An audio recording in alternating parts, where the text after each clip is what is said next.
ಇವತ್ತು ಬೇಳೆ ಸಾರು ಮಾಡೋ ವಿಧಾನ ತಿಳಿಸ್ಕೊಡ್ತಾ ಇದ್ದೀನಿ. ಇದರಲ್ಲಿ ಅರ್ಧ ಲೋಟದಷ್ಟು ತೊಗರಿಬೇಳೆನ ಚೆನ್ನಾಗಿ ತೊಳೆದು ಒಂದು ಸಣ್ಣ ಟೊಮೆಟೊ ಹಾಕಿ ಬೇಯಿಸಿ ಚೆನ್ನಾಗಿ ಕಡಿದು ಮೊಸರು ಥರ ಇಟ್ಕೊಂಡಿದ್ದೀನಿ. ಇದರಲ್ಲಿ 2.5 ಸ್ಪೂನಷ್ಟು ನಾನು ತಿಳಿ ಸಾರಿನ ಪುಡಿ ಇಟ್ಕೊಂಡಿದ್ದೀನಿ. ಒಗ್ಗರಣೆಗೆ ಕರಿಬೇವು, ಒಣಮೆಣ್ಸಿನ್ಕಾಯಿ ಇಟ್ಕೊಂಡಿದ್ದೀನಿ, ಕೊತ್ತಂಬರಿ ಸೊಪ್ಪು ಇಟ್ಕೊಂಡಿದ್ದೀನಿ, ತೆಂಗಿನಕಾಯಿ ತುರಿ ಇಟ್ಕೊಂಡಿದ್ದೀನಿ.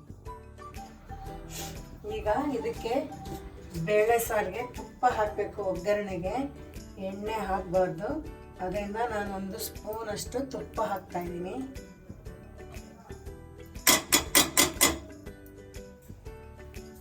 ಸಾಸಿವೆ ಒಂದು ಅರ್ಧ ಸ್ಪೂನಷ್ಟು ಹಾಕ್ತಾ ಇದ್ದೀನಿ.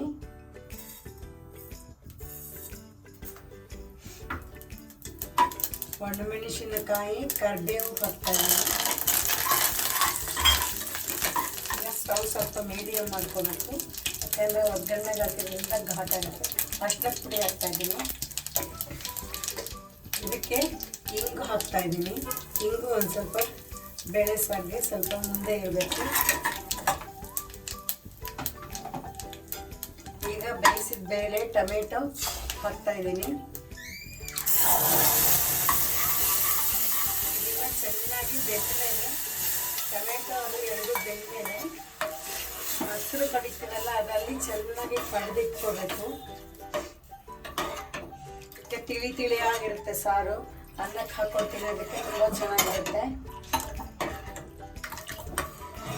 ಈಗ ಇದಕ್ಕೆ ಒಂದು ಸ್ವಲ್ಪ 1 ಲೋಟದಷ್ಟು ನೀರು ಹಾಕ್ತಾ ಇದ್ದೀನಿ. ಇವಾಗ ಇದು ಕುದಿಬೇಕು. ಇದಕ್ಕೆ ಇವಾಗ ತಿಳಿ ಸಾರಿನ ಪುಡಿ ಕೂಡ ಹಾಕ್ಬಿಡ್ತೀನಿ, ಯಾಕೆಂದ್ರೆ ಘಾಟ್ ಹೋಗ್ಬೇಕದು. ನಾನು ಹುಣಸೆ ಹಣ್ಣು ಹಾಕಿಲ್ಲ, ಹುಳಿ ಟೊಮೆಟೊ ಹಾಕಿದ್ದೀನಿ.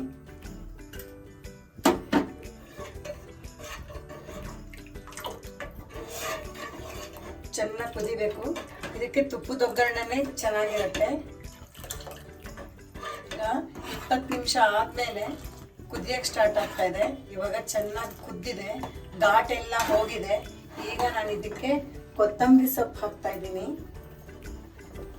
ಬೇಳೆ ಸಾರಿಗೆ ಕೊತ್ತಂಬರಿ ಸೊಪ್ಪು ಟೇಸ್ಟು ತುಂಬ ಕೊಡುತ್ತೆ. ಕೊತ್ತಂಬರಿ ಸೊಪ್ಪು ಹಾಕಬೇಕು. ಆಮೇಲೆ ರುಚಿಗೆ ತಕ್ಕಷ್ಟು ಉಪ್ಪು ಹಾಕಬೇಕು. ಇಷ್ಟು ಉಪ್ಪು ಹಾಕ್ತಾ ಇದ್ದೀನಿ.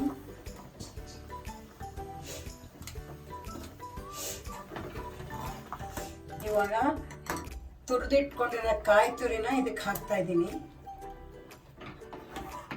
ಕಾಯಿ ತುರಿ ಹಾಕಿದ್ರೆ ತುಂಬ ಚೆನ್ನಾಗಿ ಟೇಸ್ಟ್ ಬರುತ್ತೆ ಬೇಳೆ ಸಾರು. ಇದು ಅನ್ನಕ್ಕೆ ಕಲಿಸ್ಕೊಂಡು ತಿನ್ಬೋದು. ಎಮರ್ಜೆನ್ಸಿ ಅಂತಂದರೆ ಮುದ್ದೆಗೂ ಕೂಡ ನಂಚ್ಕೋಬೋದು. ಜ್ವರ ಬಂದು ಬಾಯಿ ಕೆಟ್ಟಿದ್ರೆ ಈ ಥರ ಸಾರು ಮಾಡ್ಕೊಂಡು ತಿಂದರೆ ತುಂಬ ಚೆನ್ನಾಗಿರುತ್ತೆ. ಇದಕ್ಕೆ ಇವಾಗ ನಾನು ಇನ್ನೂ 1/4 ಸ್ಪೂನಷ್ಟು ತುಪ್ಪ ಹಾಕ್ತೀನಿ.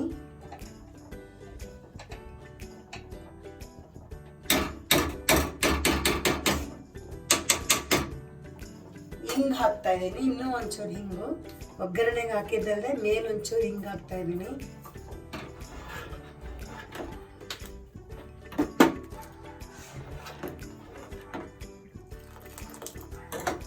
ಆಮೇಲೆ ಸ್ವಲ್ಪ ಬೆಲ್ಲ ಹಾಕ್ತಾ ಇದ್ದೀನಿ. ಇವಾಗ ತಿಳಿ ಸಾರು ರೆಡಿಯಾಗಿದೆ. ಅನ್ನಕ್ಕೆ ಹಾಕ್ಕೊಂಡು ಕಲಿಸ್ಕೊಂಡು ತಿನ್ನೋಣ ಬನ್ನಿ.